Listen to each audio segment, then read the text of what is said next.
Well, good morning, and thank you all for joining us today for this delightful talk, highly anticipated by our former president, Richard C. Benson. Now, many of you have known President Benson and you've heard his bio, so I'm not going to read you all of his stops along the way, but President Benson and I crossed paths in 2011 for the first time when he hired me as department head of Virginia Tech. And one of the things that I admired about him was his love of photography. And he had a list of people that he would send pictures to. And I actually have a folder to this day on my computer, Benson Pics. And I'm always anxious to see what's coming up next.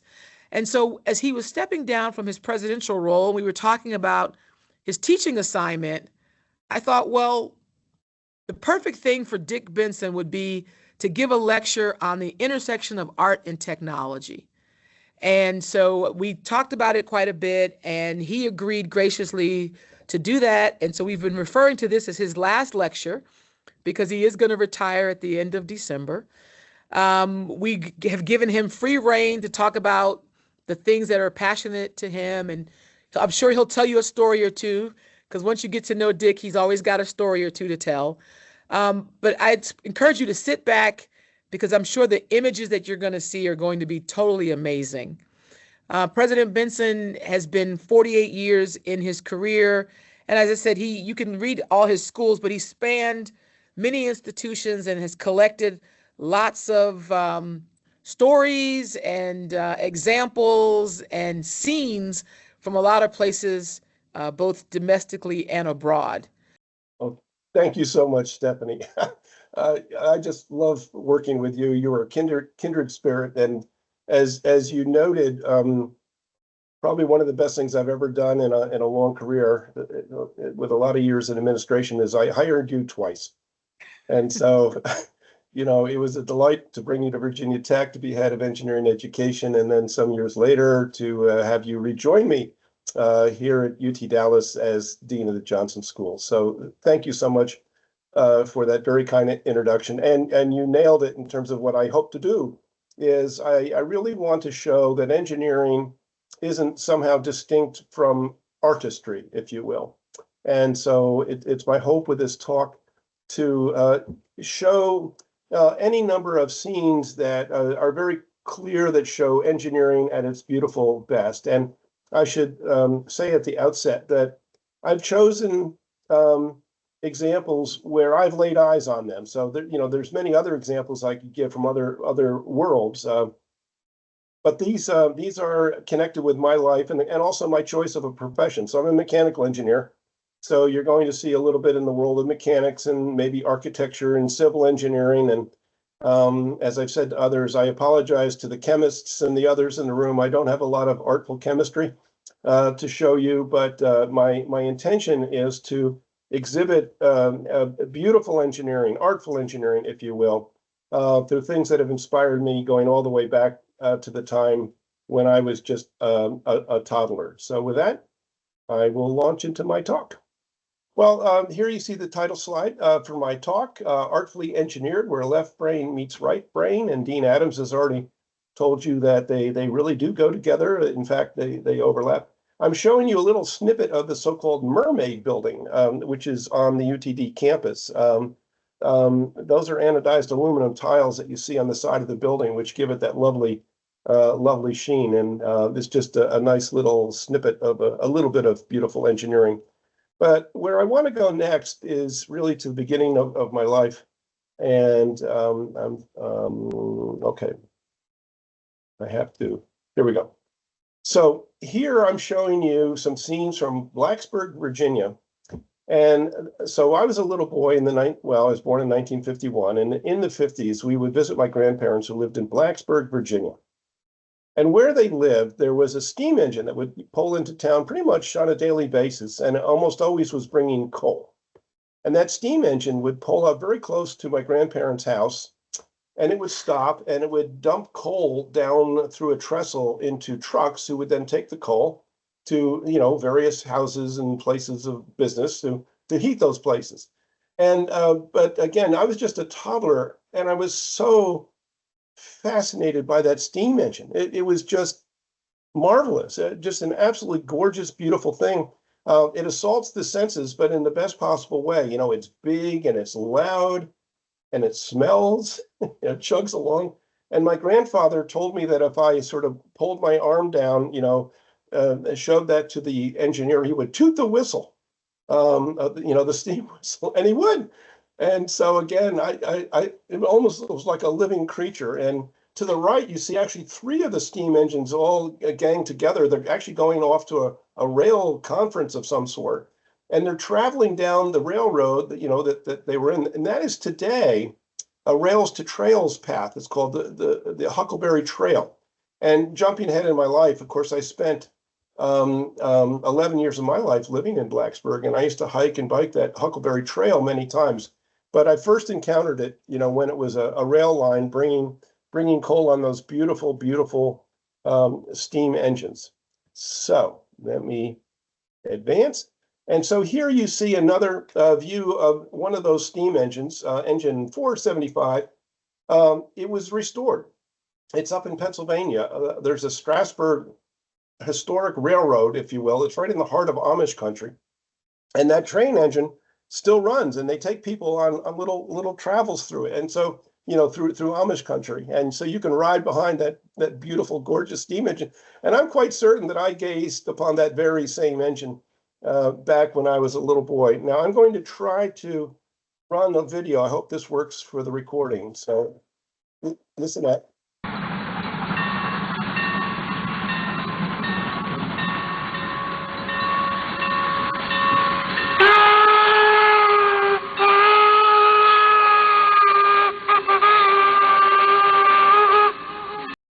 So isn't that beautiful? Isn't that gorgeous? And again, it just gives you a sense as to what impacted me, when I was just this little boy, left an imprint, if you will. And there's one other subtlety here. If you remember that the sound of the whistle, it wasn't just a single tone. So again, it's driven by steam. It's a steam whistle. The engineer would pull the cord in sort of a syncopated fashion, so it could be loud and soft, and he would have a staccato pattern to it. And the engineers used to create their own signature. So people in the town, after a point, would know that it was a particular engineer and engine coming through town as opposed to some other one. So again, there was a little bit of artistry also built in, just in the way they used sound for some of these things. So my next slide, you would think should be at the very end of my talk. You go from steam engines to outer space. But astonishingly, the great race to the moon occurred in the 1960s. In other words, it was right around the time that I was seeing that steam engine, shortly thereafter. So another one of those moments that really impacted me in my life in just a beautiful, beautiful way. And if you're old enough to remember this, if you had come of age, by the 1960s, it was an absolutely stunning, glorious, even a little bit scary sometimes, race to the moon, the space race. And I'm showing the three major programs of the 60s, starting with the Mercury missions, which had a single astronaut in them. Of course, the Russians were the first into space with Yuri Gagarin. Here you see Alan Shepard, who was the first American in space, and that's in 1961. And then in the middle, you see the Gemini missions, and they would have two astronauts in each capsule. And what's interesting in the photos that I'm showing you, which come from NASA, there were two Geminis at the same time, and they rendezvoused with one another. And so that was a big deal. They also, I think, had the first spacewalk out of one of those missions. And the point was they had to learn how to essentially choreograph a dance between vehicles in outer space in order to achieve the moon landing. And then, of course, there was Apollo 11, which was the first landing on the moon on July 20th, hereafter known as Moon Day of 1969. And you see Armstrong and Neil Armstrong and Buzz Aldrin, who were the first to set foot on the moon. So again, this is a decade. It happened to be the decade where President John Kennedy said, the great mission is to send a man to the moon and bring him safely back home again. And by God, as a country, we did it. And again, just beautiful, beautiful engineering. And a lot of this engineering is important to note. The programs, the missions were designed even before some of the engineering was in place, especially with some material advancements on the like, computing power and the like. So they had to assume that there would be advancements in time where they could then utilize it in the mission. So again, there was a lot of engineers and scientists working very hard and very rapidly to bring some of these technologies to bear in time. So here's another slide from that era. Actually, the picture of the moon on the left is one that I took. Some people know that I like taking pictures of the moon and planets and stuff like that. And so I just have a kind of a nice picture of a full moon. And at the right is the far side of the moon, not the dark side. It's just as bright as any other part of the moon, but it's the far side, and it's the part we don't see. And what I've done is I've shown you the 6 landing sites, starting with Apollo 11 on the Sea of Tranquility, and going through 12, skip 13, 14, 15, 16, 17. And then to the right, again, you see the backside, but you see 3 other missions that orbited the moon, but didn't land on the moon. So Apollo 8 was the very first mission that had gone to the far side of the moon. The astronauts were Lovell, Anders, and Borman. And what made it interesting is that they took some rather amazing photos. They took the very first photos of that far side of the moon. They were the first people to see it, the first people to photograph it. And there was also kind of a broadcast out of Apollo 11. It just happened to be on Christmas Eve in 1964. And I think it was Lovell who read from Genesis, starting out in the beginning, God created the heavens and the earth, etc. And, it was really quite moving, quite something. And then Apollo 10 was another mission that orbited the moon. It was shortly before Apollo 11, and they did pretty much everything that Apollo 11 was supposed to do, except actually land on the moon. But, they uncoupled the different modules, brought them back together, and of course, returned safely home. And then 13 is the famous, Houston, we have a problem mission. They were supposed to land on the moon, but they couldn't. And it was desperate times, and they found that the only way that they could get home with the fuel that they had remaining was to actually slingshot around the moon and bring Apollo 13 back home. So, of course, there's any number of movies and the like that have been made for that. Here is something fairly recent. This was a launch that I got to witness. My wife Leslie and I were invited to Cape Canaveral to see the first launch of the Orion crew module. And that was on December 5th of 2014. So it is, much after the moon missions. But we are planning for new manned missions to the moon, maybe even Mars, although who knows if and when that'll happen. But actually, the moon missions could start again soon. But we were blessed with being able to see the first launch of the Orion crew module. And, it's interesting. You go there and in the dead of night, 2 in the morning or whatever, you sit out there, it's pitch black. Of course, the launch pad is lit up. You watch, the sun comes up. One of the most beautiful sunrises I've ever seen. And then, of course, then the rocket takes off, and it will blow you away, both literally and figuratively. It is loud. It is astonishing. And then up goes this gorgeous, beautiful rocket into space. This one was unmanned. There was no one in that module at the time. And some people might see that and might have some familiarity with this launch because it was later used in a movie.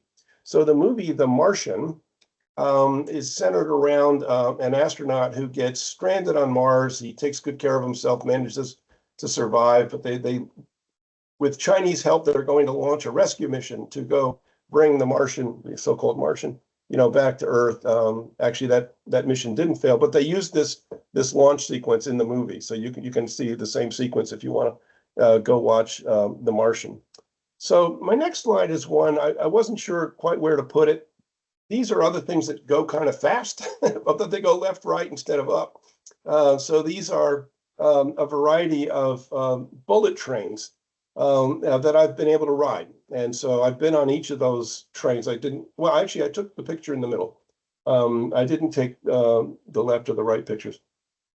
And they go over 300 kilometers per hour or, 200 miles per hour, basically. And these are just wonderful machines, if you will. Again, they're very comfortable. it was almost ethereal to sit and look out the window to see the scenery just flying by, so much faster than, any car ride that you've ever been in, or at least I hope faster than any car ride you've ever been in. And so this is fun. The Eurostar is kind of also fun because that's the one that travels through the channel that connects England to France. And so again, I got to ride that. And if I had more time, I'd tell you about a time I was nicknamed Shinkansen by my Japanese friends. Actually, I will tell the story. So I was giving a talk in Tokyo, a technical talk. And our hosts, of course, were so generous and kind. The language of the conference was English.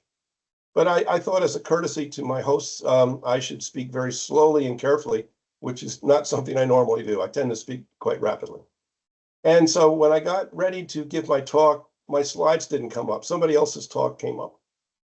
So I was able to give my talk without benefit of any visual aids. I just referred people to the paper that was in the proceedings, and I knew the various figures, and I would just say, look at figure 1, look at figure 2. I could talk about the graph. So I gave the talk without benefit of any aids.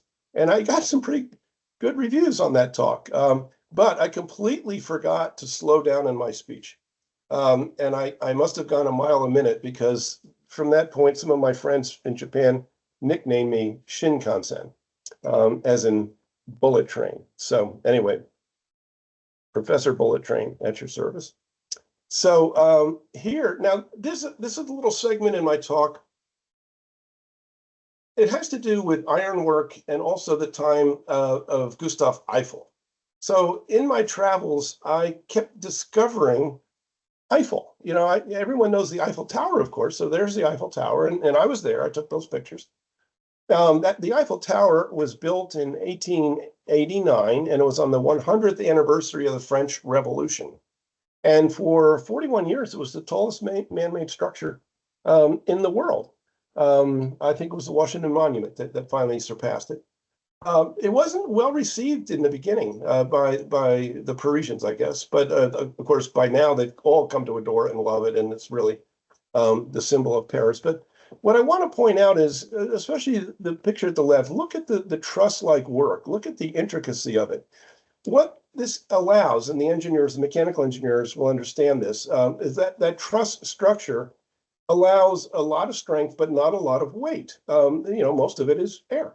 So you're using these bars connected one to the other with a strong material, in this case, iron, and you can now start to build very tall structures or very long structures that won't, collapse under their own weight. And contrast this with other previous, records for the tallest building in the world. There are things like pyramids, which are solid, heavy, made out of masonry and the like. So that is one picture. But here's another Eiffel bridge. This is a bridge. It's over the Douro River in Portugal, and it connects Porto with Via Nova de Gaia in Portugal. So it's on the Douro River. My wife and I were on a river cruise, and so we passed under this bridge. But again, look at the truss-like work, and how it allows what became then the longest single span in the world at the time. So again, a beautiful advance, literally beautiful, in engineering, made possible by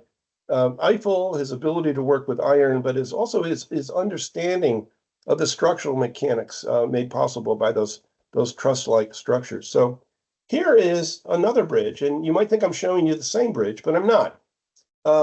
This is a bridge also on the Douro River. It's probably only a few miles, or maybe even just a mile, from Eiffel's bridge. And it would, Theophile or Theophile Seyrig, I won't get his name right, but he was a student of Eiffel. So this student of Eiffel, soon after Eiffel, he built a bridge too that also spanned the Douro River, and it then became the longest single-span bridge in the world. If you look carefully, there's actually two roadways. There's the upper roadway, and there's a lower roadway. And so commercial vehicles cross. I think trains are at the top, and buses and the like are at the bottom. But you can also walk across that bridge. It's also a pedestrian bridge, a very, very popular bridge. So let's find another element of Eiffel. This is also in Portugal. It's a train station and not far from those bridges. And I want you to look up. So look at the roof. So this was also designed by Eiffel. This train station has been not rebuilt so much, but renovated and the like over many years. But again, a very large, open, airy roof structure that Eiffel designed. And it's also beautiful in other parts of the train station. You see those beautiful tiles that were done there. So that was by a local Portuguese artist, and I guess it depicts scenes from Portuguese history, especially transportation history. So it's a most beautiful train station. Here's another ironwork structure. It's a bridge and also a little bit of the walls. But again, this is a fish market in Santiago. And this was designed by Edward Woods and Charles Henry Driver, who were essentially associates of Eiffel. But again, I visited this fish market, and again, my attention was drawn upward to maybe what you're not supposed to be paying attention to. But again, you see this beautiful ironwork, going into the bridge, the roof structure of that building. And my last bit of Eiffel is the Statue of Liberty. So we know that Bartoli is the one who designed the Statue of Liberty. Of course, it's quite famous. And I suppose many people know, but many people probably don't know, that the inside of the statue was designed once again by Gustav Eiffel. And so think of this structure. So you see the image on the right, and you see a double helix of stairs that go up. One goes up and the other comes down. And as a boy, I guess in the early 60s, on a class trip, we went there and I climbed those stairs. So I was able to go up to the top. You're essentially up in the crown of the Statue of Liberty. But think about the design challenge to build this structure. It has to do the job of, holding the statue up, but you don't have nice rectilinear walls, to work with. I mean, you've got to fit this inside the shape of, Lady Liberty. And so again, you see another bit of the brilliance of Gustav Eiffel. So let me now move. I'm still in New York City, not too terribly far from the Statue of Liberty, but I now want to talk about bridges, just as a section of the talk. So, I've titled this "A Bridge is a Thing of Beauty," and I start with the Brooklyn Bridge, which is, I would argue, the most iconic bridge in the United States. Now, our friends in California might claim the Golden Gate Bridge is the most iconic bridge, but I'm going with Brooklyn Bridge. Golden Gate could be number 2. So here is a bridge that was built in 1883. And so look a little bit here at the structure. You see enormous towers, but then look at the cabling. So these catenary curves stretch between 2 enormous, very strong towers. And it's through that cabling that they can then support the roadway, which covers quite a span, but is being, held from above rather than supported from below. And the weight distribution, of course, is transferred to the towers. There's a very interesting backstory here. And by the way, you can walk across that bridge. So the 2 images at the right are ones that I took, one looking toward Brooklyn and the other looking back toward lower Manhattan. But there was a family of designers and builders who did this. So John Roebling was the designer, a very famous designer of bridges. And he was the one who designed the Brooklyn Bridge. He died, unfortunately, before the work could really be started. He died of tetanus in 1869, as it turned out. So the work started in 1867. His son, Washington Roebling, then became the chief engineer. But Roebling, the son, Washington Roebling, became incapacitated from the bends, or what was known then as caisson's disease. And I should explain what happened. Those towers were anchored down in bedrock at the very bottom of the East River, and they would lower the builders, the construction workers, in these essentially bowls that were inverted, and they would drop them down. But the air pressure, of course, became enormous. It was equal to the water pressure, but it's just as if you put a cup upside down, into water, the air pocket will remain. And so these workers would go to the base of the East River under this enormous air pressure, and they would do their work, and they would, start building up those towers out of the bedrock. What they didn't understand then was how the bends occur. So at high pressures, nitrogen dissolves into blood, dissolves into tissue. And then if you come up too quickly, it comes out and it froths almost as if you shook a soda can and opened it. And it can do terrible damage to the tissue. And it can be especially damaging if it's in the brain. And unfortunately, this is what happened to Washington Roebling. So he was incapacitated by the bends. He then took an apartment that overlooked the site, on the edge of the East River, and he would have his wife, Emily Warren Roebling, go back and forth pretty much on a daily basis. And Emily would then tell, the construction workers what to do. But the reality is Emily really became the project manager. She's the one who really brought the bridge out of the water. And back then, of course, women didn't do such things. And she wasn't given credit for it, back then. She was, there was sort of a continuing belief that she was just carrying instructions from her husband. And to some extent she was. But in fact, she was the real chief project manager of that bridge. But again, the Brooklyn Bridge is this beautiful, as I say, iconic bridge that hopefully someday you'll get to walk across. Here's another one that fascinated me when I was young. So this bridge, this is the Chesapeake Bay Bridge Tunnel. It's both a bridge and it's a tunnel. In fact, it's two tunnels and two high-span bridges. And if you look at the map in the middle, you see the map of Virginia. And the lower right is called the Tidewater region of Virginia. And then you have the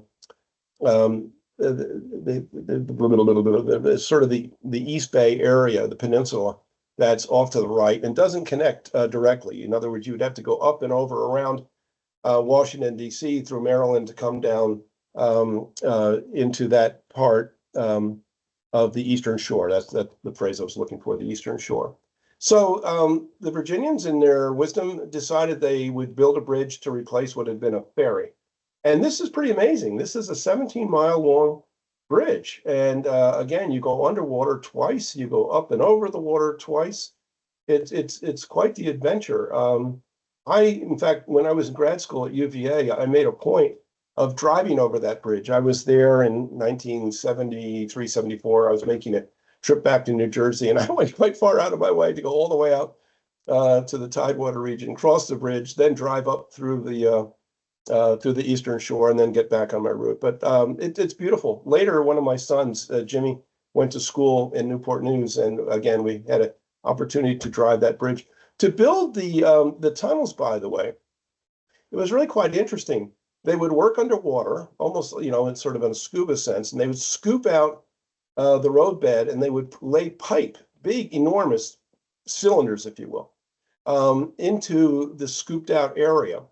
And then they would connect them. They could do underwater welding. They would connect them, and these pipes are somewhat curved. They would then emerge out of the water, and then eventually they would build islands around where they emerged, and they would pump out the water. So now you have this dry tube that goes down under the water, and then comes back up on another man-made island. And you can see a picture in the left. You can also see it in the right. The picture at the right also shows one of the high-span areas. But again, fantastic engineering to build this bridge, and it was just a beautiful thing to witness and to drive over. Here's another one that also fascinated me when I was a boy. I remember reading about this roadway, which started out as a railroad, Henry Flagler's Railroad. It was built in 1912, and it was to connect all of the Florida Keys, from Key Largo to Key West, and actually it was to connect Miami all the way out to Key West. And so Flagler built this railroad again in the early 1900s, and it was frankly to enhance tourism. He wanted to have people to have an opportunity to visit the Keys, including Key West. And so he built this roadway, and there's some very long stretches between some of the Keys. And I'm trying to think what the longest stretch is. I won't remember it. But in any event, I think there's like 40 keys, there's 42 bridges, There's a 7-mile bridge, and maybe that's the longest length. We may be looking at that on the picture at the left. The railroad in time was damaged pretty heavily by some of the pretty ferocious storms that come that way, but eventually it was rebuilt as a highway. And actually, in the picture at the left, you can see both the old railroad line and then the newer roadway. And the picture at the lower right also shows the original railroad line. It takes about 4 hours to drive from Miami to Key West. So I made a point one year, I was there in Miami for a conference, and it was back in the day when if you stayed over on a Saturday, you got a break in your airfare. So I was there with a day to kill. And what I did is I drove from Miami all the way out to Key West. I drove the whole length, and I probably stayed in Key West for 20 minutes. And I just turned the car around and drove all the way back. So 8-9 hours later, I was back in Miami. But by God, I had the opportunity to drive the overseas highway. It's the extension of Route 1, by the way, on the East Coast. So again, another one of those fascinating bridges that you get to see. Here's a couple that are very familiar. These are the two Margaret bridges here in Dallas. So we have the Margaret Hunt Hill Bridge on the left and the Margaret McDermott Bridge on the right. They span the Trinity River. They were both designed by a very famous bridge designer, Santiago Calatrava. He's a very, very famous bridge designer. His bridges are maybe more beautiful than they are engineering. So, I mean, I'm not sure you would really need some of those big looping arches that you see in the Margaret Hunt Hill Bridge, but they do the job, right? They hold the roadway up, so, you can drive across. And so again, these beautiful bridges. Speaking of holding the roadway up, and there's a wonderful anecdotal story. I should have told it when I was talking about the Brooklyn Bridge. So if you go back to the Brooklyn Bridge, I can actually go back to the Brooklyn Bridge. Let's go back to the Brooklyn Bridge. So there was some concern. There was a pedestrian walkway, and there was some concern that it kind of moved around a little bit. And the belief came that it was dangerous. It was too dangerous to walk across the Brooklyn Bridge. So I don't know who arranged for this, but they went to P.T. Barnum of circus fame. And P.T. Barnum arranged to have a circus parade go across the Brooklyn Bridge. And he had 21 elephants and 17 camels all marching across the bridge in order to prove that indeed it was safe enough. So again, job number one is to make sure that the bridge doesn't fall down. And so here we are back to our two Margaret bridges. And I think I mentioned this at one point, there was going to be a third bridge also by Calatrava. Maybe someday we'll see that built.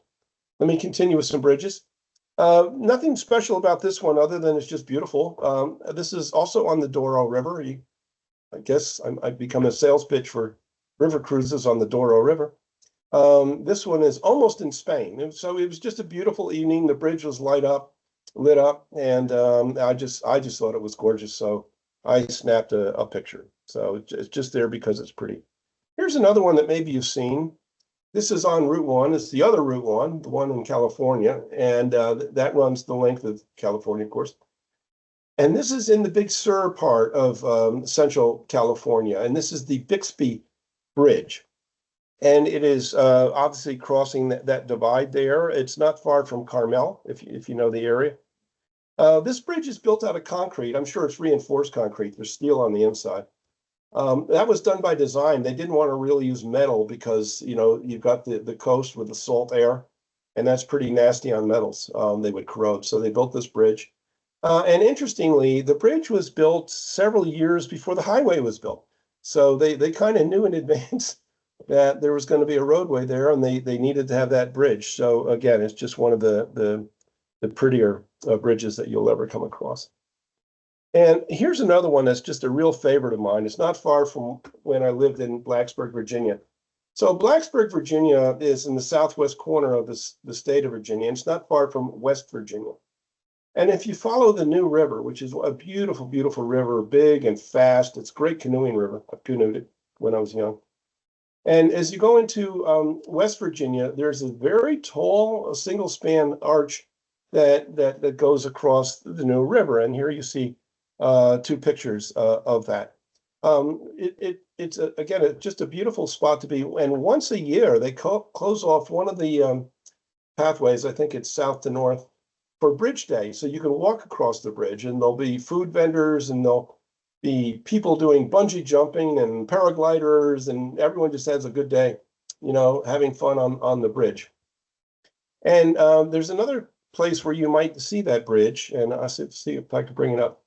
You know that on the state quarters, every state got to pick the reverse side of their coin, and West Virginia chose to pick that bridge, the bridge over the New River. So here you see that beautiful bridge. Here are two other bridges. The one on the left also crosses the New River. It's in Virginia, but it's a rails to trails bridge, and it's just beautiful. It's a bridge that used to take engines across, but now again is converted into a walkway, bikeway path. And again, it's just absolutely a beautiful place to go for a jog or a bike ride. And on the right, I've already mentioned the Huckleberry Trail that would bring, the trains would bring coal into Blacksburg. And there's one of the trestles that still exists. And that one actually crosses another railroad. There's another set of train tracks.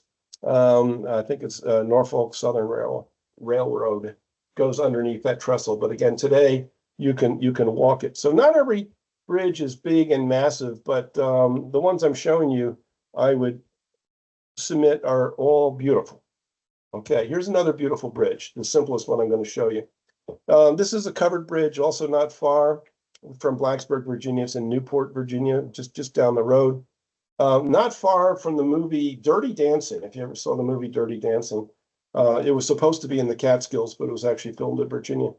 And so here you see just a nice little covered bridge, just beautiful. And I've actually also shown you a picture on the inside because you see the truss work that was used to hold it up.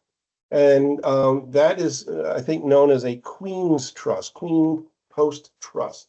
And there's other forms of truss systems. There's King post truss and, Queen post truss. But in any event, a very old bridge built in 1969, still standing, nicely restored or maintained, I guess I should say. But again, another beautiful bridge. All right, so let me shift gears here now. So I want to show you some of the churches and mosques and the like that I've seen over time. So again, these are all churches and the like that I've laid eyes on, and in many cases, and in most of the cases here, I snapped a picture. And what I want to talk about this is that these structures are absolutely designed to be beautiful, to put you in awe. And they use every device in the book to imbue awe. And so let's start with two St. Patrick's cathedrals. The one on the right is in Midtown Manhattan, in New York City, not far, or right across the street, actually, from Rockefeller Center. The one on the left, that's St. Patrick's Cathedral in Dublin, Ireland. And the statues are this. So again, you see the beautiful interior, but you also see some of the statuary. And in many of these churches, you see pictures of saints or statues of saints. But what's interesting about St. Patrick's in Dublin is some of the folks that you're looking at there, and I won't be able to tell you which one is which, but some of them are not saints. They're people of the town. So Jonathan Swift, who is a writer, is one of the statues in St. Patrick's. And Benjamin Lee Guinness, the founder of the Guinness Brewery, is in there. So they are celebrating, some of the folks of the town who are, gave Dublin its liveliness, if you will. Here are two Notre Dames. So the one on the right is in Canada, Montreal, Canada. Looking at that one reason why I've shown you is, of course, the interior is beautiful, but the nighttime lighting also almost makes it look like an entirely different place. Again, it's just sort of beautifully done to be gorgeous both in the day and at night. And of course, on the left is the Notre Dame Cathedral in Paris, France. I took that picture through a bus window, and it came out okay. I wasn't sure. And of course, there was a terrible fire there a couple years back. It has finally been restored. I guess it's as beautiful ever now. So again, a couple of St. Patrick's cathedrals. Here are two other cathedrals, and I've chosen these. They're both in the U.S. because I just want to point out that stained glass windows are also a key part of what makes these places awe-inspiring. And so here you see the cathedral and Basilica of St. Louis, King of France. That's in New Orleans. I think many people probably have seen that. And I'm trying to remember the Jackson Square in New Orleans. But the stained glass window that I'm showing you shows King Louis IX of France. So in other words, the namesake of the church is also depicted in the glass. And over on the right is the Cathedral of St. Francis of Assisi, which is in Santa Fe, New Mexico. And once again, you see St. Francis of Assisi in the stained glass window that I'm showing you at the right. And of course, there's other stained glass windows in these churches. But again, this is a way to sort of augment, the function of the church with these beautiful images, and where the medium is glass, right? I mean, it's really quite interesting. My next set of examples are three mosques that I saw on a trip to Cairo in 2010. I actually got to go inside the one on the left, the Mosque of Amr ibn al-As. And then you see the Mosque of Muhammad Ali, and then the Sultan Hassan Mosque off to the right. And the Sultan Hassan Mosque was the one that Obama visited at the very start of his presidency. You might remember that he made a celebrated trip to Cairo and spent time visiting in that mosque, the Sultan Hassan Mosque. What I also want to depict here, and this is maybe if you look at the lower right, in contrast to many of the churches and the other holy places that I mentioned, you don't see the human figure. This is because in the Islamic faith, they want to avoid idolatry. So the way they make those spaces inspiring and beautiful is often through pattern design. So look at the tile work at the lower right. You see a lot of that. You'll see a lot of floral designs and the like. And also the image at the lower right also has two features that you'll see in every mosque, that you see an indent in the wall, and that is pointing in the direction of Mecca. So people would know in which direction to kneel and pray. And then you also see a pulpit. I'm obviously using Western terminology, where the imam, would deliver, his lecture. And so again, you will find those two elements in pretty much every mosque that you will visit. So here, let me go next. These are two Buddhist temples. Let's see, I'll start on the right. So the Senshoji Buddhist temple is in the Asakusa district of Tokyo. It is the oldest temple in Japan.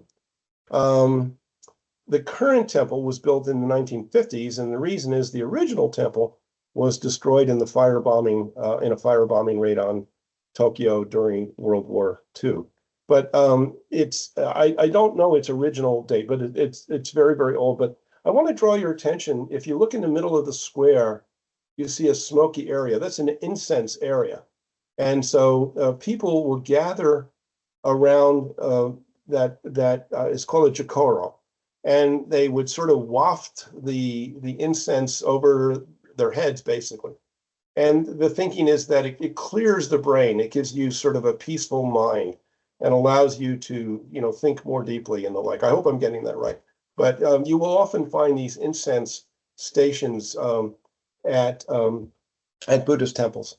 And the one on the left, that's in Hawaii.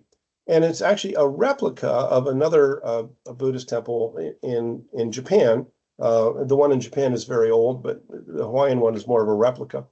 But I'm drawing your attention to the bell, and I wish I could get a recording of the bell, but with all the other ways in which this structure inspires, you would hear this ringing of the bell, a very deep tone. And again, hard to describe it, but it's very peaceful, And again, it is part of the overall experience of being in that place, and the like. So let me show you now another Buddhist temple. Actually, this is in China. So I visited there on a trip to, Shandong, China, when I was there. But what I'm trying to show you here are the four heavenly kings. I'm not going to try to pronounce their names, but they are from the ordinal direction. So you have the guardian of the north, who holds an umbrella, the guardian of the south, who holds a sword, the guardian of the east, who holds a lute, and the guardian of the west, who holds a snake. And evidently, their role is to protect the people who visit that temple. And I understand that you will find these four guardians in pretty much every Buddhist temple that you'll ever visit. And the visages, the faces will probably reflect where you are. So if you're in East Asia, they might look a little different than if you're in South Asia. But again, the four guardians are a common element. Let me come now back to Europe. This is in Florence, Italy. And I've said many times, if you make one trip abroad, go to Florence. It's just an absolutely glorious place. Here you see the Cathedral of Santa Maria del Fiore, otherwise known as the Duomo, in Florence. It's just a beautiful, beautiful cathedral. In fact, I think there was a time when it was the tallest in the world. It's certainly one of the largest. But I'm going to draw your attention to the Basilica of Santa Croce on the right, and the tomb of Galileo is inside of that basilica. And it's actually across the way from the tomb of Michelangelo. So you have Michelangelo on your left, you have Galileo on your right. If you can see in on that picture, Galileo is looking somewhat upward toward the heavens, because of course he was famous for being the one who really fully understood that the earth went around the sun, and not vice versa. He was also the very first to see the moons circling Jupiter. Well, we now know them as the Galilean moons, but the four moons that were visible to him through a telescope. You probably also know that when he died, he was not in good standing with the Catholic Church because they thought his ideas were heretical. But in time he was entombed there, and he's now, of course, an honored scientist. Here I show you two other churches, mostly just to show you the interiors. The Basel Minster Church in Switzerland started out as Catholic, over time became a Protestant church. And of course, the Cologne Cathedral in Germany, it too was one of the tallest structures in the world. And in fact, that's one reason why I'm showing to you. So it was a very big building, a very tall building, and in fact, the tallest building of its time. But look at the interior, and just look at those soaring interiors, especially in the Cologne Cathedral. And again, this was made possible by breakthroughs in engineering, new materials and the like. But also you can see in the lower right is obviously the uses of arches, especially doubly curved arches. Look up at the ceiling, but also things like flying buttresses and the like. And it was a way to go up, up, up, up, up, up, up, without having to use massive amounts of weight, which would have brought the whole thing down. And again, of course, you had to be very careful in that design. But again, you see two cathedrals that are just fantastic for that structural use. These two, and I should move along in my talk. One is a cathedral in Spain, another in Chile. I'm showing you both just because I want to draw attention to the fact that organs tend to be an important part of these spaces. So organ music is famous, at least in many of the Christian religions. And so the Cathedral de Murcia in Spain has a 4,000 pipe organ.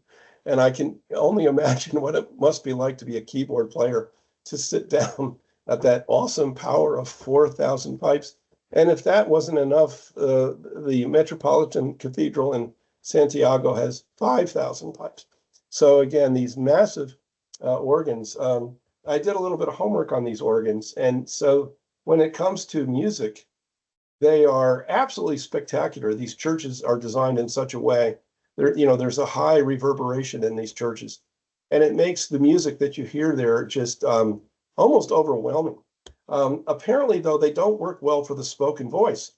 So if you're just a single person giving a sermon, there's all these reverberations and the like, and it's very hard sometimes to be understood.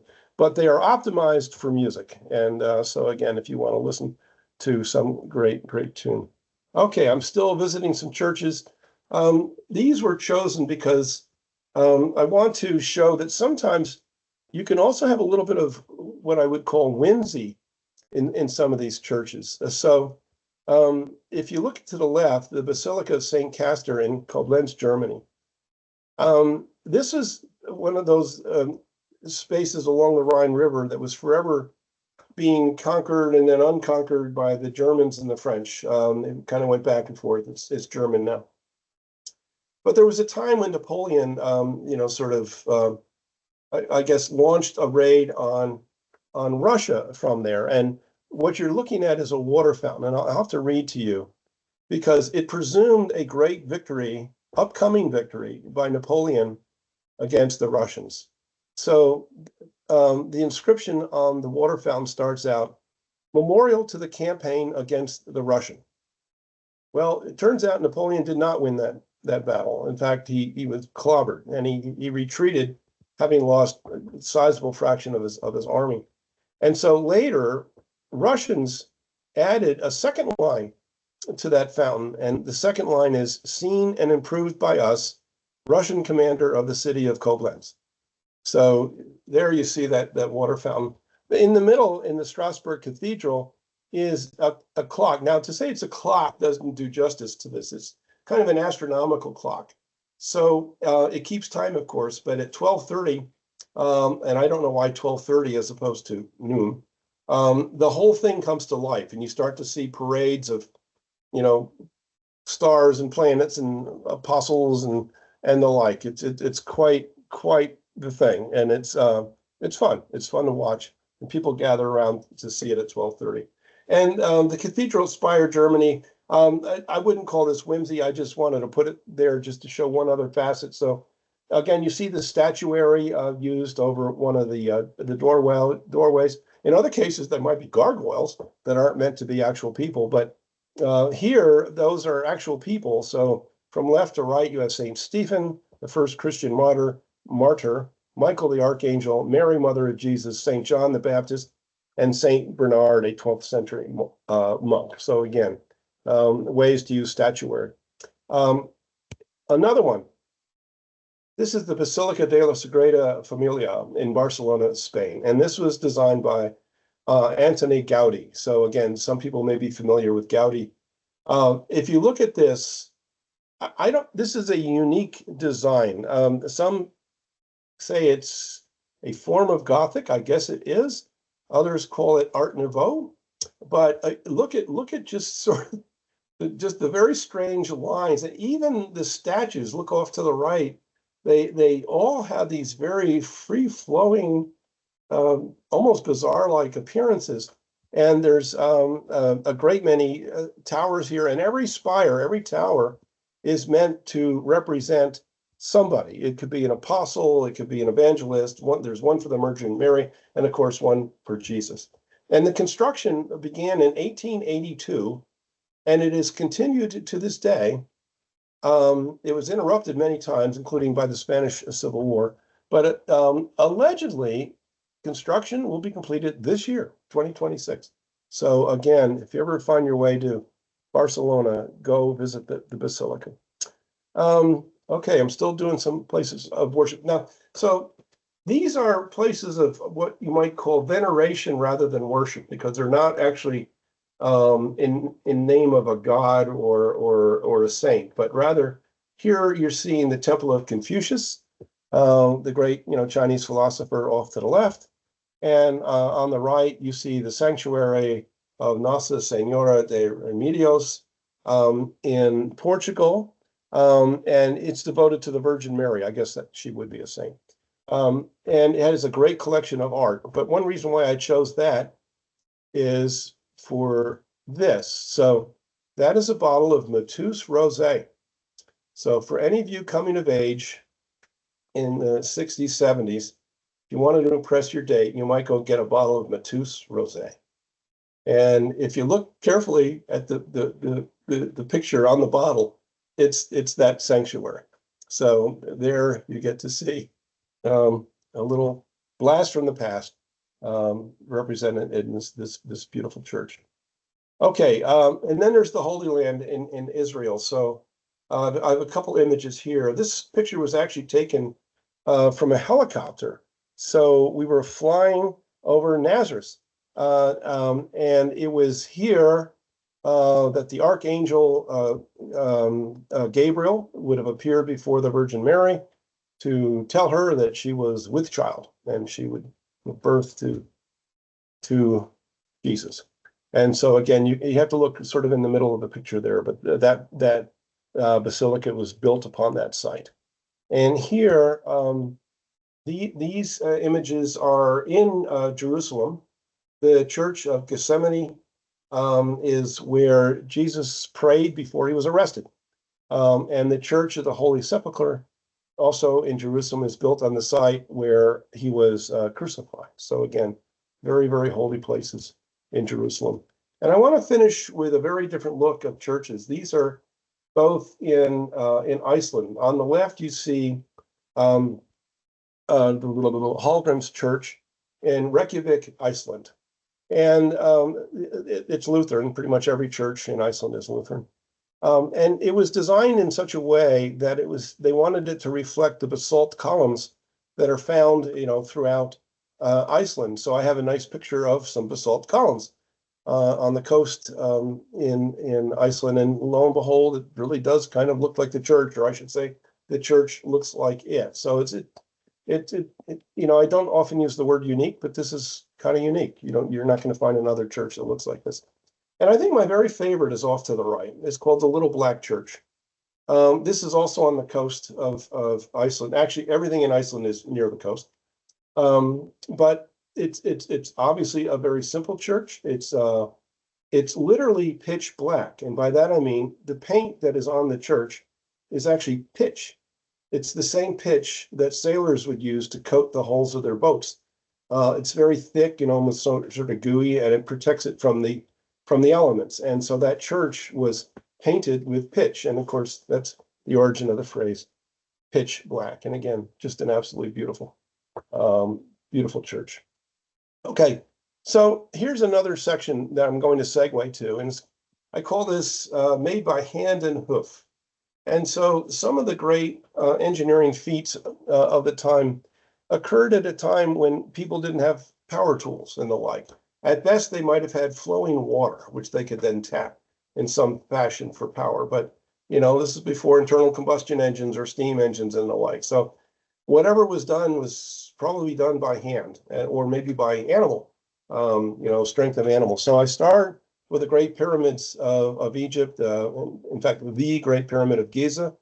And this was built around 2,570 BC. I mean, think about how far back this is.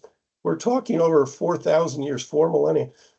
And it was the tallest made structure in the world for about 4 millennia, 3,792 years. And of course, think back to when I was talking to you about the truss work and the iron work and the like. These are massive at the bottom, a little less massive as you go up, and of course you end up in an apex. But these were just absolutely enormous structures that would take a very long time to build, and they're all out of masonry. The Great Pyramid of Giza was the tomb of the pharaoh Cheops. The building, the pyramid was originally clad in limestone, which gave it an almost white, shimmery look to it. So back in the day, it would have been a very, very striking, beautiful building. It's also one of the 7 wonders of the ancient world, and the only one that you can still look at. You can still see. Okay. So here you see the Great Wall of China. Now, the Great Wall of China wasn't built in a matter of years. It was actually built over a period of thousands of years. And some sections are well preserved, other sections are not so well preserved.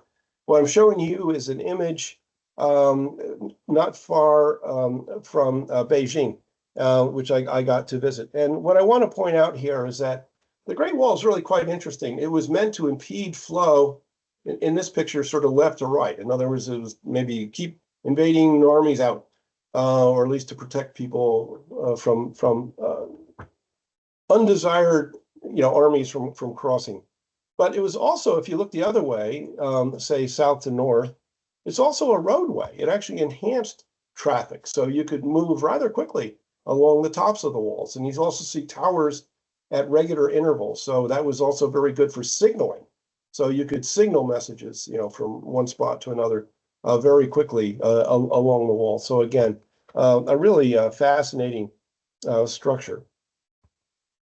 This next one, back in a helicopter over Israel. But here you're seeing a Roman aqueduct. It was built in the time of Herod the Great. It's in Caesarea Maritima, Israel. This aqueduct was built between 22 to 10 BC. You can see that in the notes.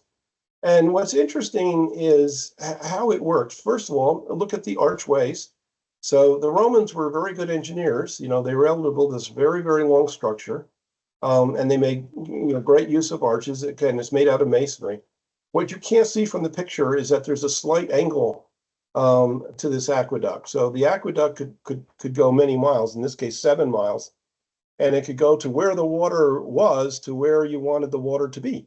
And so they would just use natural gravity and the incline of the aqueduct to carry the water down to where it was needed. And I understand that was actually used for 1,200 years before finally it ceased as a functioning aqueduct. And this one is, I think, the last of my examples of hand and hoof. This is the Erie Canal. So my wife and I and our kids lived in Rochester, New York, or at least Pittsford, New York, right next to Rochester, for quite a few years. And we were right up against where the Erie Canal passed. So the Erie Canal was first built in 1812. We were just barely a country back then. And in fact, it's an interesting story. It was to connect the Great Lakes to the Hudson River. So I guess you would know that. The original funding for the Erie Canal was vetoed by President James Madison.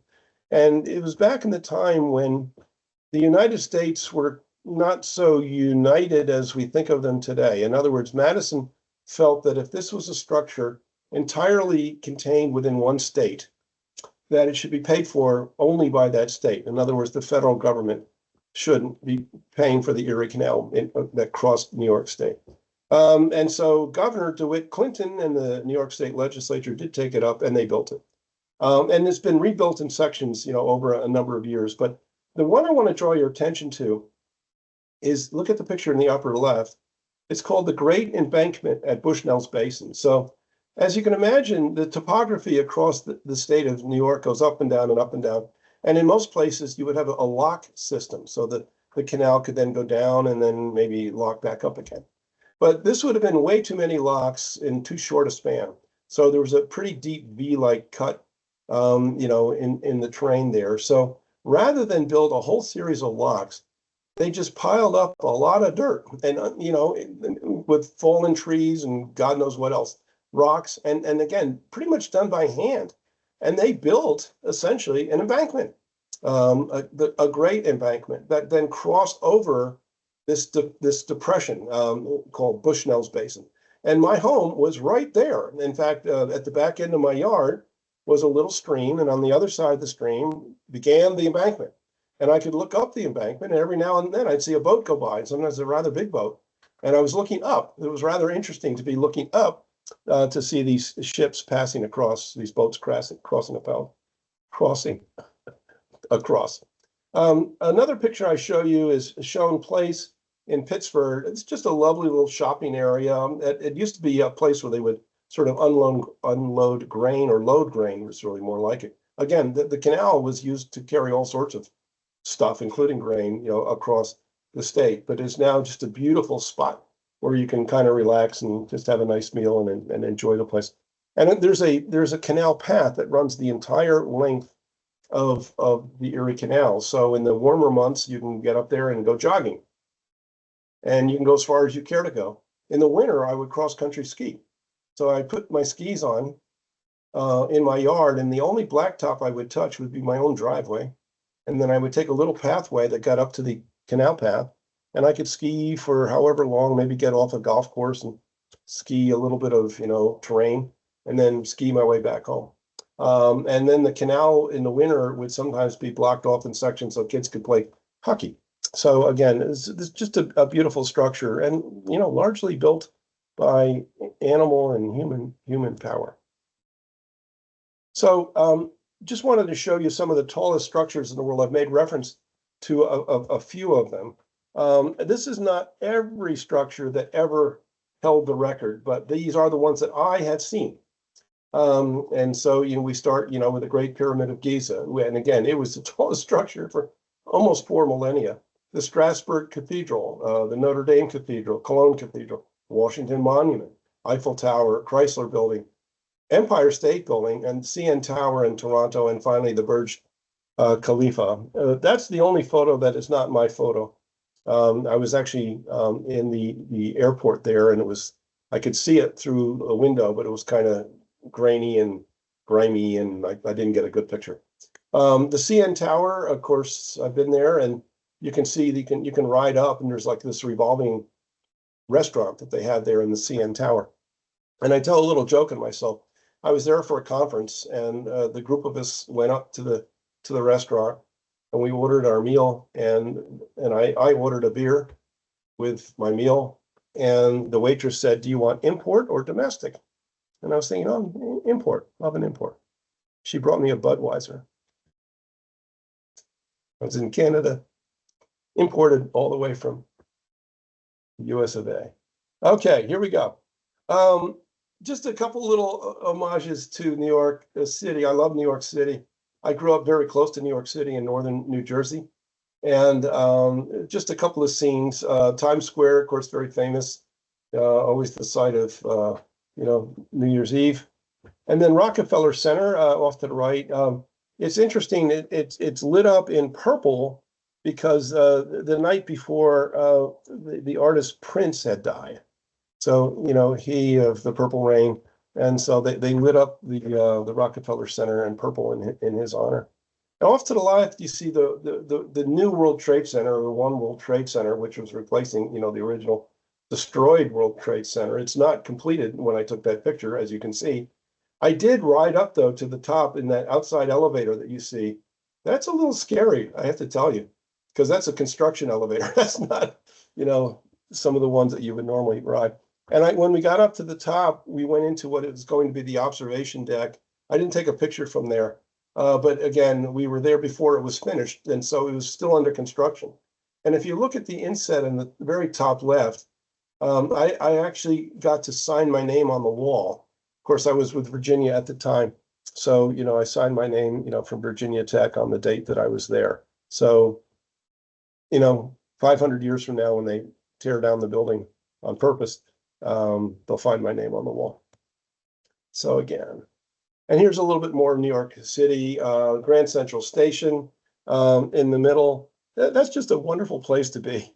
Just the hubbub is mesmerizing, utterly fascinating. All the trains, all the subway cars, and God knows how many people go through there. Actually, I have some notes here that say, on a typical day, 750,000 train and subway passengers will pass through that building. Off to the right, you see the Flatiron Building. It's just a very distinctive building. It turns out it's for sale. It's been renovated. And as we speak, you can go buy the Flatiron Building if you care to. And then on the left, I'm showing you Radio City Hall, which is home to the Rockettes. And of course, they have movies there. And I went there in the 60s, 1963, to see the movie Bye Bye Birdie with a whole bunch of other early teens, I guess. And there was a Rockette performance, with the movie. So I got to go there for that. And my next slide is also New York now. So the two baseball teams. I'm a baseball fan. I'm a Mets fan. Not much of a Yankees fan, sorry. But what I like at this is these are just beautiful, iconic places in their own way. And of course, any place that would have a baseball stadium, you could say that. But if you look around sort of the perimeter, it looks like you're in a city, right? I mean, you see the big billboards and the like. But if you look in the middle, it's a park, and it's a place where you go and you do something fun. Hopefully your home team wins. But I love baseball, love the Mets. They're not loving me back right now. But And then also getting to the game, I have a picture of the 7 train, which is famous or maybe infamous in New York City. So riding the 7 train to go to Citi Field where the Mets play is a bit of performance art all in itself. But again, when you go to a ball game, it's something interesting. So I should tell you there's a backstory here. And again, some of this goes back. So one of my earliest memories growing up in Dover, New Jersey, near New York City, is when when the Giants and the Dodgers left New York. Now, I was just a little boy. I was like 5, 6 years old. And I'm actually more like 4 or 5. And it didn't bother me so much, but boy, did it bother my grandfather. He was a huge Dodgers fan. In fact, there's a picture of me in a complete Dodgers uniform. I mean, everything, the shirt, the pants, the hat, everything. And so it was a miserable time. So we all had to root for the Yankees for a couple of years, which we did. So those were interesting years. It was, like 58, 59, 60, 61. And this is when Mantle and Maris had the great home run chase to break, Babe Ruth's record. But then the Mets showed up in 1962. And so, our deliverance was given. And I went to my first Mets game in their very first year. My grandfather took me, and we went to the Polo Grounds, which is where the Giants used to play when they were in New York. So I saw my first Mets game at the Polo Grounds in New York City. So a little bit of history there. Okay, so now I want to shift to talk about another kind of machine, computing machines. Some of you may know that I've done some research in years past on data storage, the mechanics of data storage on things like floppy disks, tape drives, and so on. It gets a chuckle out of people. If I ask a younger person, I tell them I did research on floppy disks, they wonder what in the world are you talking about? But computing and computing machines are important. So I'm showing you here a computer lab at Picatinny Arsenal outside of Dover, New Jersey. And I'm showing you, it's an analog computer. So if you look behind the people standing there, you can see where the wiring boards would go. And the little box in the front, it was used, that's the input output. The only digital thing that existed there is you could digitally set some of the potentiometers if you cared to. Otherwise, you would just twiddle a knob. And I don't know if people know this, but the way you would solve differential equations is by tapping the current. So they had a way to make a circuit emulate a differential equation, generally linear ordinary differential equations. So there you see this lab, and I had summer jobs there, but I want to draw your attention to some of the people. So my father is in those pictures, Willard Benson. So he's on the left in the upper left. And he was the head of the Feltman Research Labs at Picatinny Arsenal. And he was the very first to bring a computer into this Army research. You also see my dad at the lower right. He was at my high school before I was in high school. And he was visiting with a math club at Dover High School. And he's showing a wiring board to these students to show them how, an electric circuit could emulate a differential equation. And then again, you see in the upper right, a couple of the engineers who are setting up one of the runs. And you also see a group gathered about, it was probably a post picture. But there's another thing I want to draw your attention to. And I got to work with those people in two summers and summer jobs, which was just wonderful. They taught me calculus years before I actually studied calculus, because I had to know how to wire up the boards. But what I want to draw your attention to is that every one of those people is an engineer. We don't have the guy cleaning up the room. We don't have the clerk, taking notes. They're all engineers. My dad was a pretty good man. Very proud of him. And very progressive, I guess you would say. And he sometimes hired people that sometimes didn't always find it easy to get hired. So you see African Americans, you see a Filipino. The woman is Jewish, as is one of the other guys. And they're all engineers. They're all doing the engineering work. And this is the team that he assembled. He had a couple of MIT wizards, also part of that team. And he just built a powerhouse group of people who were, doing simulations, computer simulations, back in the pre-digital era, back when it was analog. So that was one of my first experiences. So many years later, I tell a joke on myself. I was at Cal Berkeley, this is for my PhD, and I had an IBM fellowship, and it was to study an exotic data storage technology of the future. It's called the floppy disk. So that's the joke I tell. So older folks, get a chuckle, but back in the mid 70s, no one had floppy disks. The only people who had floppy disks were IBM technicians who would use it as a device to take data out of a mainframe computer. But let me just shift gears a little bit. So in any event, I started down the path of analyzing structures that were very flexible, but had to be used in a way that was highly precise. So for example, the chair you're sitting in is not meant to move a long way, just because you sat in it, or the table where you're resting your computer and the like. Most structures are meant to be essentially rigid, but some structures are inherently flexible. So if you look at that tape, that's obviously used in reel-to-reel tape recording. So what you want is something that's flexible, that can be wrapped and bent, and but when it's being used, in the case when you're reading and writing information on that tape, it has to be hyper precise. I mean, really, really precise. And so what happens is there's ways to design a recording head as the tape is passing over the recording head, it actually entrains air into the interface, which lubricates the interface. The tape doesn't actually touch the recording head, but it flies above the recording head, maybe at 1 micron or even less. So it's beautiful engineering. And one reason you do this is that a magnetic signal strength drops off precipitously as you pull away from the recording surface. But you have to counterbalance that with the fact that the things that can hold a magnetic charge tend to be terrible in wear resistance. So again, how do you design a machine, a read-write interface, where you can get really close to the tape or disk without touching it, store the data, recover the data in a way that is also repeatable? So in any event, I did an awful lot of work on tape drive mechanics of that. And it's a fluid solid interaction kind of thing. So I'm just showing you a couple of examples. So you see the reel-to-reel tape and a machine at the left. Ones that might be familiar to many people hearing this talk would be the cassettes that we used, especially for music. And so there you see a cassette recorder and a more compact cassette where you would actually not mount reels, but you would just put the whole unit in, as a unit. Now, one thing I want to draw your attention to is that these are not random access. In other words, they're very good for linear recording. In other words, if you're watching a movie, you don't go randomly from one scene to another, but rather you go sequentially. So they're very good for sequential actions, including sucking up a lot of data in a short amount of time. In fact, let me now give a second example of that. I got to do this. Okay, so here you see a helical scan recorder. So this is another one of those tape designs. This would have been used in maybe a VHS recorder system.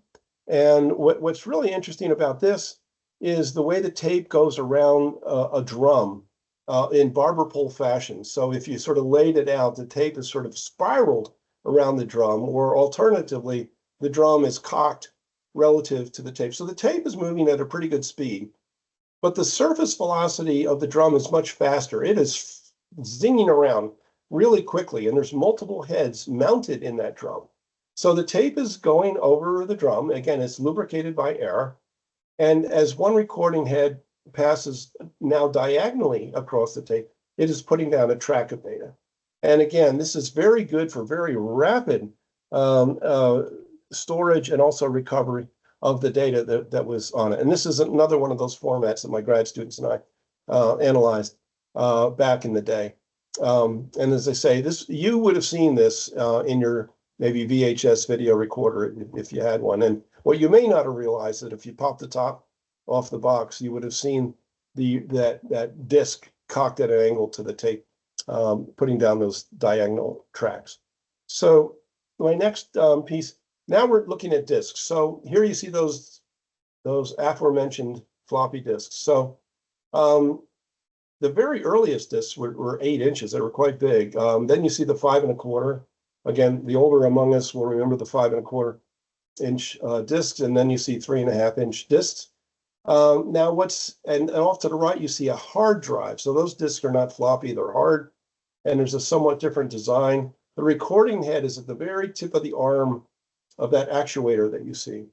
So let me start with a hard drive. This is random access. So now very quickly, you can go from any location to any other location. And in fact, the time between access points is whatever the time of rotation is, one rotation of the disk. So the actuator is designed in a way that it can move from any one track to any other track within one revolution of the disk. And now keep in mind, the tracks are just microns apart from one another. They're really closely spaced. So even though you don't see a lot of vibration in that actuator arm, the engineers had to be very, very clever to damp it out and also to use some very active control to make sure that you were going to the track that you wanted to go to and not 3 tracks over because of vibration. And so again, and it's also a disk platter, which you might also be able to pick up, is that there's more than one disk in that system. So again, it's a good way of having a sort of a almost 3D storage device, and very quick, and also used for random access. Back to the floppies, there are these urban legends about why the dimensions are what they are, and maybe some people have heard what they are, but apparently a couple of engineers, boy, I won't remember where they were, but they were trying to design the next image of a floppy disk, and they wanted to be very popular. They wanted people to use them and have it be convenient. And so the question was, well, how big should it be?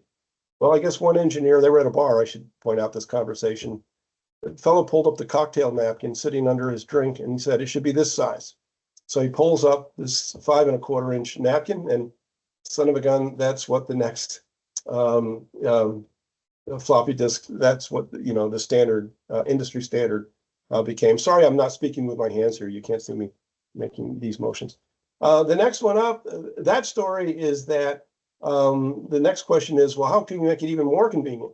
And that story is it should fit in your shirt pocket. So for the men, that little shirt, that little pocket over your breast, which is kind of tiny, you might stick pencils in there, or a pocket protector. They wanted to be able to fit in that pocket.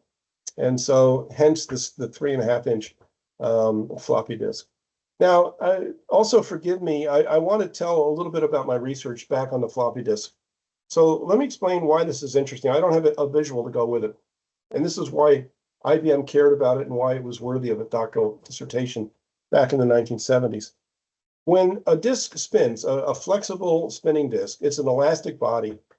And as such, if you plunk on it, say laterally, it'll vibrate. It has natural frequencies. And waves will form, and they'll travel circumferentially forward and circumferentially backward around the disk. So again, it's an elastic body, and it resists lateral deflection through the tensioning of the disk. And so here's where things get interesting. There's a certain wave speed for these waves, characteristic wave speed. In fact, there's more than one wave number and more than one wave speed. But where it gets interesting is that the tensioning in the disk is at its largest at the hub. That's where all the centrifugal action of the spinning disk is pulling at its greatest, and the in-plane tension is at its greatest. The in-plane tension, though, drops to 0 at the rim because there's no outer lying material. So the tension goes from maximum at the rim to 0 at the rim. And so what happens is about halfway out on the disk, the actual physical speed of the disk, and by the way, the speed of the disk increases in the opposite direction. It is at its lowest at the center and at highest at the rim. So there's a crossover point about 0.57, percent, 57% of the way out on the disk, at where the disk is actually moving faster than the wave speed. So what happens is if you plunk on the disk, on the outer part of the disk, waves will form. And it's kind of like when a jet goes through Mach 1. So on the inner part of the disk, it's like being below Mach 1. If you put a little light load sort of axially on the disk, a little tent-like deflection, which decays as you move away, will form. But if you go to that point where you cross over what I would call Mach 1, Now, if you plunk on the disk, waves will form and they'll stand up and they'll go all the way around the disk. And so it's absolutely fascinating. Great mathematics. I got my very first paper with my thesis advisor, David Bougie, got any number of references. And even today, it still gets referenced by mathematicians. It's called a trichomy problem, and that's a person's name. But it's a physical problem where you have the three physical domains. To the mathematicians, that would be elliptic, parabolic, and hyperbolic, where the form of the differential equation solution changes. And again, the best analogy I can give you is transonic flow. A jet below Mach 1 is in an elliptic region where the sound of the jet sort of dies out, the further you go. If you cross over into above Mach 1, now shock waves form, and you'll hear a loud, bang at some distance. So in any event, the essence of my doctoral dissertation and why I spent a good portion of my professional career studying very flexible structures. And just, just to point out that not every data storage today is done on a disk or a tape. So of course, nowadays we use a lot of flash memory sticks and the like. You can even put them into other pieces. Those are 3 chess pieces, from our UTD chess team. And lo and behold, on the inside, you see that it's a memory stick. So, I like to say a lot of memory is being created by our chess team. And I've shown you also a SanDisk card. Again, this is solid state memory. The reason why I'm showing that is because of the 4 and maybe the T, 4 TB, 4 terabytes. Here's a disk that can hold 4 terabytes and something the size of just, the tip of my thumb. And for example, an old IBM punch card held about 80 bytes of information. So in other words, this SD card could replace 50 billion punch cards. It could hold over 1 million photos or 1,000 movies. I mean, it's again, something the size of a stamp. I don't know. When we were born, no one would have believed it. Here's another look at ways that we calculate. And one reason why I'm showing this is because so much happened in a short period of time. So I mentioned those jobs that I had at Picatinny Arsenal. And one of the things I did is I did computations for the engineers, and I used a Monroe calculator.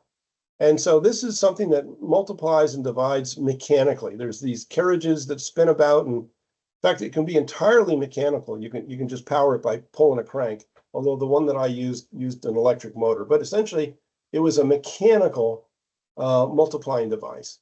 And of course, addition and subtraction. And then, of course, off to the right, you see a slide rule. It's actually my father's slide rule, which he gave me as I went off for my own engineering studies at Princeton. I'm very proud of that slide rule.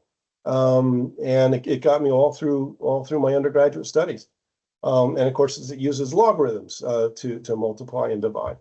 But then a lot changes. I saw my first scientific calculator when I was in grad school, started grad school at the University of Virginia. It was not the very first TI calculator, but I think it was their first scientific calculator. So there you see a picture of the SR50. And then I saw my first Hewlett-Packard programmable calculator, an 11C, at UC Berkeley. And what's interesting is I have a replica of that 11C. It's on my iPhone.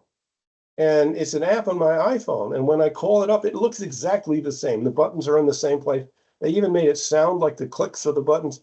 The only thing that's different is that it's much, much faster. And for the UT Dallas folks, you know that we have a statue of Jack Kilby on our campus. This was a gift of Harlan Crow, who, when I met with him, he said he wanted to give us a gift of some individual that would inspire. And he had only 2 rules.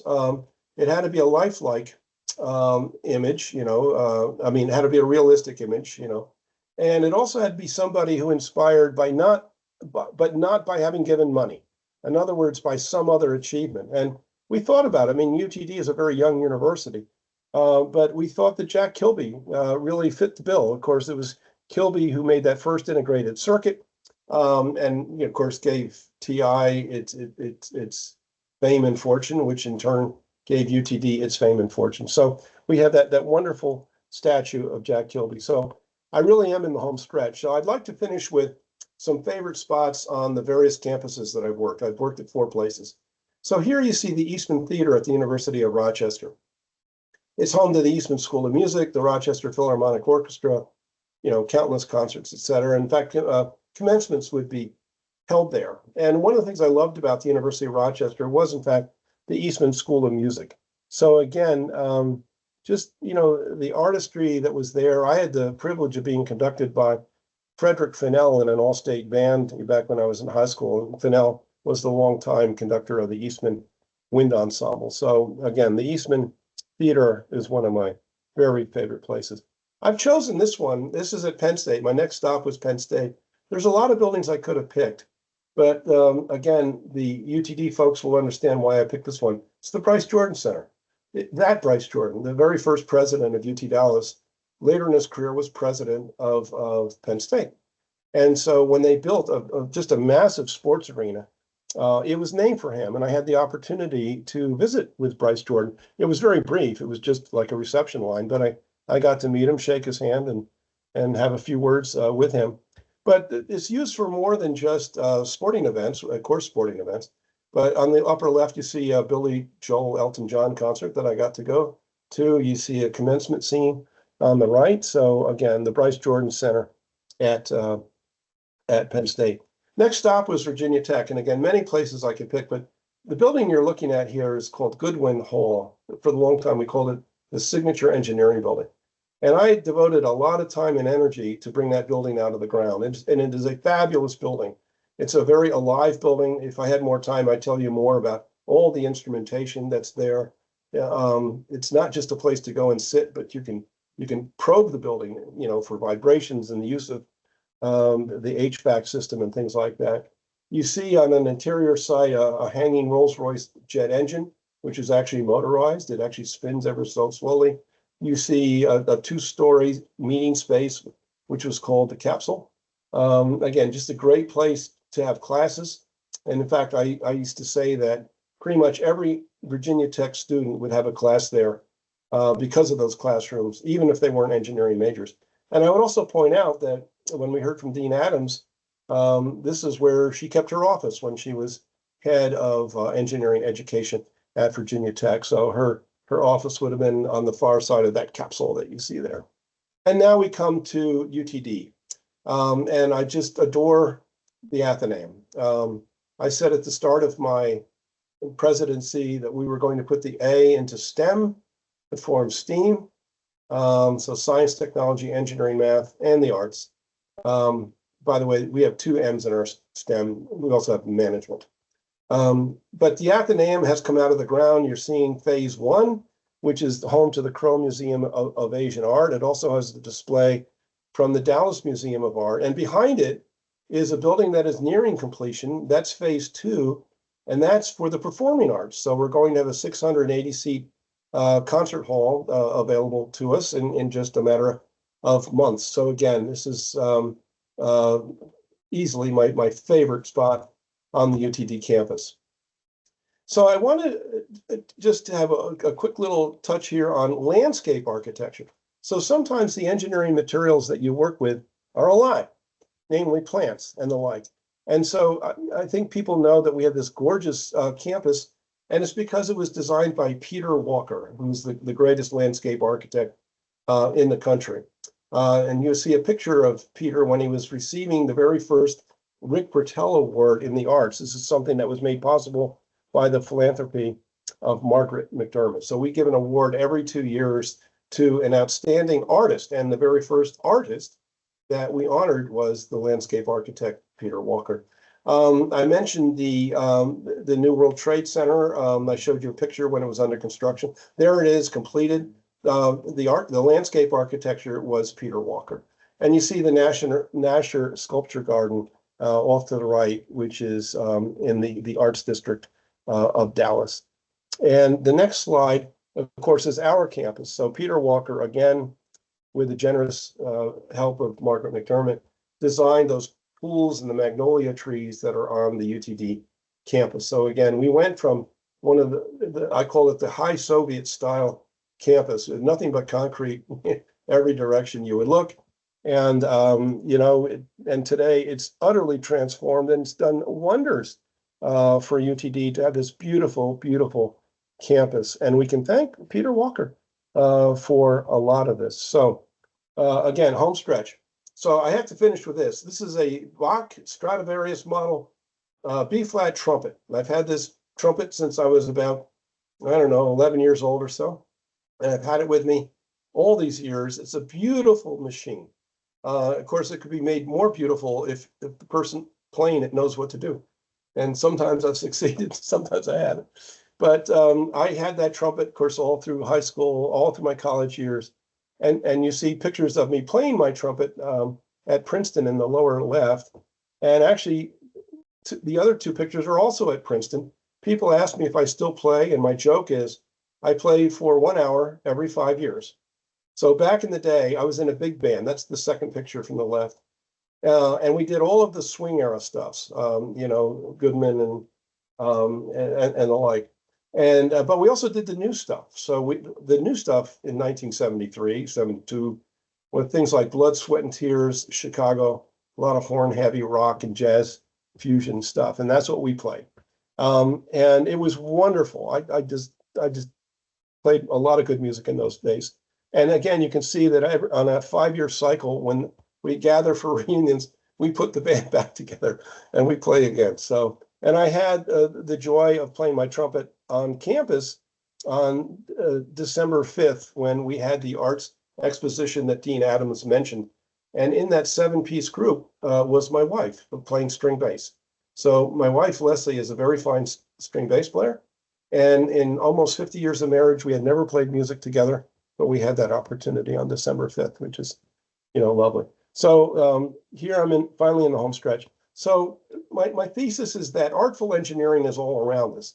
And you need go no further than the UTD campus. Just turn around and look. So here are 5 buildings, and I could have picked others that had gone up in the time that I was president. So Biomedical Engineering Sciences building, that's actually on the UT Southwestern campus. It's a joint facility with UT Southwestern. You see ECS West, our newest engineering building.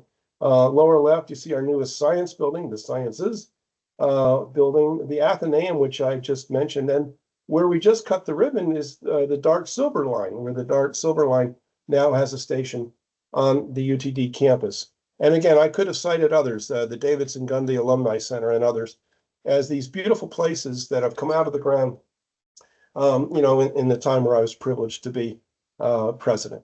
And so my point is that artful engineering is all around us, and it always has been. And so I bring you back to the start and that beautiful, beautiful, beautiful engine 475. So that's the end of my talk. Hope I've convinced you that a lot of good engineering is also beautiful engineering.